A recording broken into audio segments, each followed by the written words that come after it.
A paz do Senhor, meus irmãos, pela graça de Deus, estamos iniciando mais uma semana das nossas leituras diárias das lições da Escola Bíblica Dominical.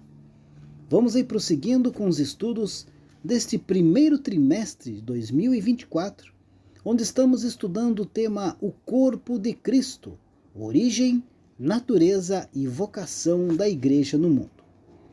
E nesta semana vamos estudar a lição de número 2, que tem por data 14 de janeiro de 2024, e o título da lição que vamos estudar é Imagens Bíblicas da Igreja. Queridos, a Bíblia apresenta aí diversas imagens que revelam um determinado aspecto da natureza da Igreja de Cristo.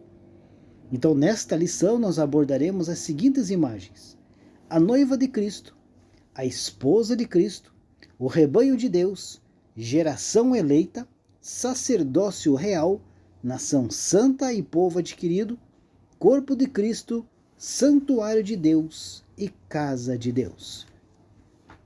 Então eu quero te convidar, meu querido irmão, minha querida irmã, acompanhe as nossas leituras diárias desta semana, que é aí uma preparação para a lição que vamos estudar no próximo domingo. E para dar início, a leitura diária de segunda-feira, 8 de janeiro de 2024, tem como título A Igreja Retratada como Virgem Pura. O texto bíblico encontra-se na segunda carta de Paulo aos Coríntios, capítulo 11, versículo 2, que diz assim: Porque estou zeloso de vós com zelo de Deus, porque vos tenho preparado para vos apresentar como uma virgem pura a um marido, a saber, a Cristo. Queridos, nos dias bíblicos, a noiva era considerada uma mulher que se casou recentemente ou está para se casar.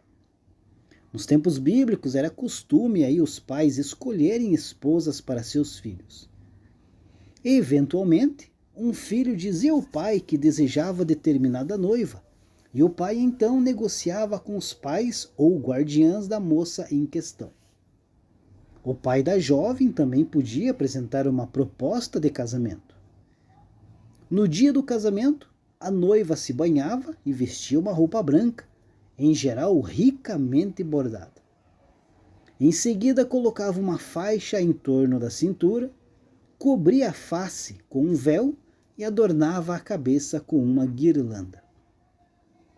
O noivo, acompanhado dos seus amigos, saía de sua casa e ia até a casa dos pais da noiva. A procissão era um momento festivo e geralmente era acompanhado por cantores e músicos. Ele levava a noiva para sua casa ou para a casa dos seus pais, ao som de cânticos, danças e instrumentos musicais. As festividades do casamento se estendiam por uma semana ou mais. No Antigo Testamento, a palavra casamento é usada para descrever o relacionamento espiritual de Deus com o seu povo eleito, Israel. Quando o povo de Deus caía em pecado, principalmente a idolatria, o pecado era comparado ao adultério de uma esposa. No Novo Testamento, a analogia é mantida.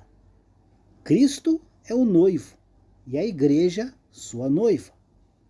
O apóstolo Paulo aconselha os maridos e esposas a imitarem a intimidade espiritual e o amor que Cristo tem por sua noiva, a igreja.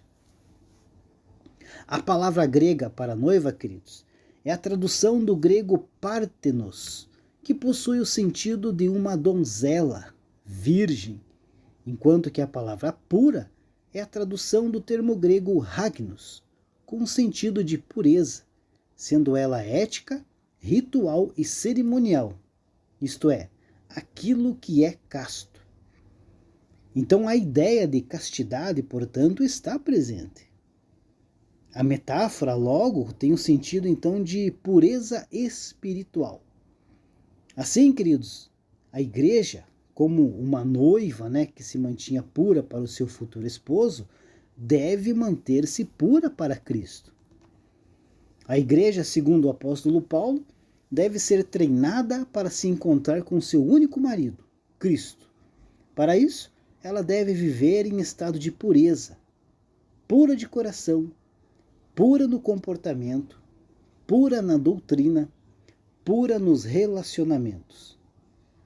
Deus já tem dado à igreja os recursos necessários para vivermos nessa dimensão, trocando a impureza pela santidade e o pecado pela salvação.